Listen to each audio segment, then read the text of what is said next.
फेकजाकनाय मानै फालनाय रकनि यागो चप्रब जाखा खरकताम ककथुमनाय रक जत बिलुनिया आमचायनो फेकजाकनाय मानै फालमानि लमै तंबायखा थांनाय साल किसा सकां ककथुमनाय रकनि बिसिंतै फेकजाकनाय मानै फालमा रकनो तयै जानां मुंग्रुमानि यागोल बिलुनियानि पुलिस रकनि किसा साकथारमा बाय आबोनि कचारो गोबां किसा फेकजाकनाय मानै फालनाय रकनो रमै मानखा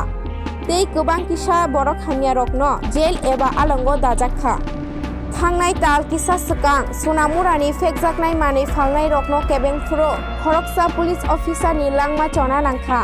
आबोनि यागुलो हायनो हाय ताबुक बिलुनियानि खरक थाम ककथुमनाय रकनो बो हायनो चप्रब खा फेकजाकनाय मानै फालनाय रक तै बरकनो बुथारनानि बो चाइतकखा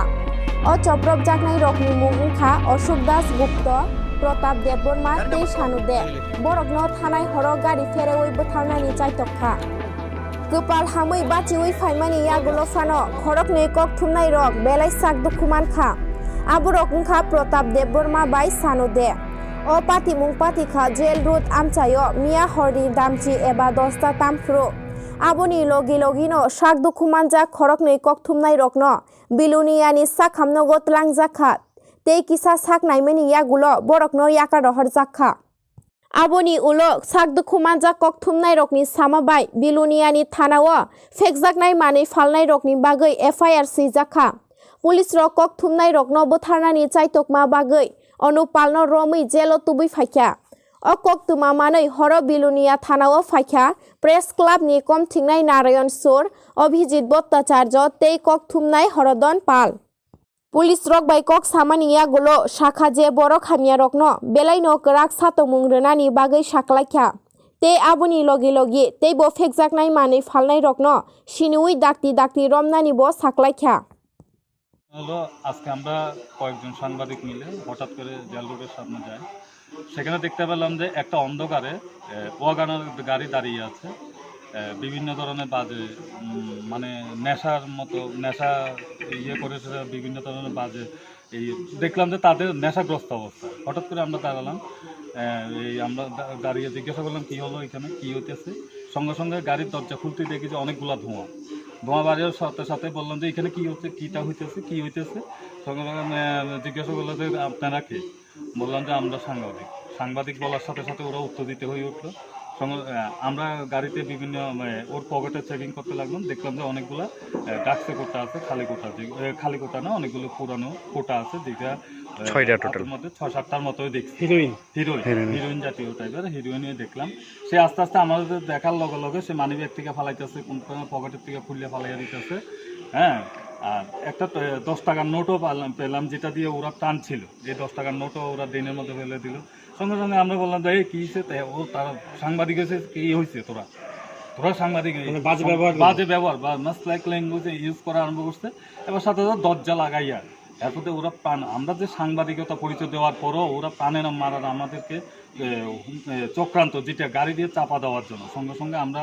চাপা দেওয়ার জন্য যখন আমাদের সামনে আসবো সঙ্গে সঙ্গে আমরা দৌড়াইয়া আর সাইডে গিয়ে পড়ে যাই পড়ার ফলে আমরা ব্যথা পাই সানুতেও ব্যথা পাই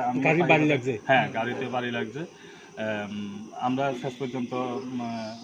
পুলিশের দ্বারস্থ পুলিশকে ফোন করি পুলিশ আসে পুলিশ নিয়ে এসে এরপরে ও থানাতে নিয়ে এসে আমরা হাসপাতালে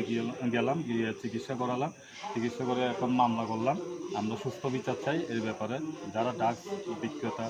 যারা ড্রাগস খেয়ে আমাদেরকে প্রাণে মারার চেষ্টা বা যুব সমাজটাকে ধ্বংস করে দিতে চাইতেছে এর বিরুদ্ধে যাতে সবাই সোচ্চার হয় এবং মনে করেন যে বিগত কিছুদিন ধরে যে বিলুনিয়া থানা এবং প্রশাসন বিভিন্নভাবে ড্রাগসের উপর অভিযান চালিয়ে যাচ্ছেন বিভিন্ন ড্রাগস কারবারিদের আটক করছেন এই হিসাবে সাংবাদিকদের দেখে বিভিন্ন খবরাখবর দেখে তারা এই উদ্যোগ নিচ্ছে বলে আপনার মনে হয়? হ্যাঁ এটা হতে পারে আমরা তো বিভিন্ন সময়ে বিভিন্ন ড্রাগসের বিরুদ্ধে আমরা লিখেছি পত্রপত্রিকাও লিখেছি হয়তো তারা এই জেনারেশনে আমাদের প্রাণে মারার চেষ্টা করছিল তাদের কাছে বিলুনিয়াতে নেশার বারবারন্ত অনেক বিলুনিয়াতে নেশার বারবারন্ত আবার তাদের কাছে ছিল লাল জাতীয় কি বর্ণের ট্যাবলেট ছিল তারপর কি সাদা সাদা পেপার লিকজার পেপার না কি নামে পরিচিত তাদের কাছে জিজ্ঞাসা করবো পেপার ছিল 10 টাকার নোটটা ছিল ঠিক আছে 10 টাকার নোটটা মানুষের খোলা থাকে কিন্তু এই নোটটা নৌকার মতন ছিল 10 টাকার নোটটা তাই না এই নৌকার মতন নোটটা ডেনে ফেলিয়ে দিয়েছে আমাদেরকে দেখে অনেক লাস্টে দিয়ে গতকাল ঠিক রাত 10টা কি 10:30 হবে আমাদের তিনজন সাংবাদিক প্রতাপ দেববর্মা, অশোক দাশগুপ্ত এবং শানু, এই তিনজন বেরিয়েছিল। কারণ আমরা সাংবাদিকরা আপনার এমনি লক্ষ্য করবেন, মুখ্যমন্ত্রীর স্বপ্নের ত্রিপুরা গড়ার ক্ষেত্রে নেশা বিরোধী বা নেশার বিরুদ্ধে যে একটা আন্দোলন, সে আন্দোলনে সাংবাদিকরা সামিল হয়েছে। আগরতলাতে আমাদের ক্লাব ফোরামের যারা আছেন বা আমাদের সাংবাদিক বা সংবাদের যারা নেতৃত্ব দিচ্ছেন সাংবাদিক, তারা প্রত্যেকে এর বিরুদ্ধে একটা আন্দোলন, তীব্র আন্দোলন শুরু করেছেন। তো আমরা সেই দিক থেকে আমরা পিছিয়ে নেই। আমরা বিলোনিয়ার যাদের নাম বললাম বা আমরা যারা আছি, আমরা প্রত্যেকে মাননীয় মুখ্যমন্ত্রীর এই নেশাবিরোধী আন্দোলনে আমরাও সামিল হয়েছি। আমরাও চাই নেশামুক্ত সমাজ গড়ে উঠুক। তো আমাদের কাছে খবর ছিল যে বিলোনিয়া শহরের একদম জেল যেখানটাতে আছে, জেল রোডের পাশে কতিপয়, আমরা সমাজদ্রোহী বলবো, গাড়িতে বসে নেশার কারবারিরা ছিল ওখানটাতে। তো খবর পেয়ে আমাদের সাংবাদিক, যে তিনজন সাংবাদিক কথা বললাম, ওরা গেছে ওখানটাতে। যাওয়ার পর ওদের সঙ্গে কথাবার্তা হচ্ছিল। কিন্তু যখন ওরা বুঝে গেছে যে ওরা ধরা পড়ে যাচ্ছে, তখনই তাদের সঙ্গে তারা দুর্ব্যবহার শুরু করে এবং একটা মুহূর্তে গাড়ির স্টিয়ারিংয়ে ছিল ওরা, আমাদের সাংবাদিকদের প্রায় জানে মেরে দিচ্ছিল। এতে করে তিনজনে কম বেশি আঘাতপ্রাপ্ত হয়েছে। তো আমরা এই বিষয়টি নিয়ে থানাতে যোগাযোগ করেছি, সেখানে মামলাও করেছি। আমরা সাংবাদিক, যে তিনজন সাংবাদিকের কথা আমরা বলেছি, তারা হাসপাতালে গেছেন, তাদের প্রাথমিক যে চিকিৎসা সেটা আমরা করিয়েছি। এখন কথা হলো, এই যে নেশাবিরোধী যে আন্দোলন, যেটা আমরা শুরু করেছি, আমাদের মাননীয় মুখ্যমন্ত্রী যে স্বপ্ন নেশামুক্ত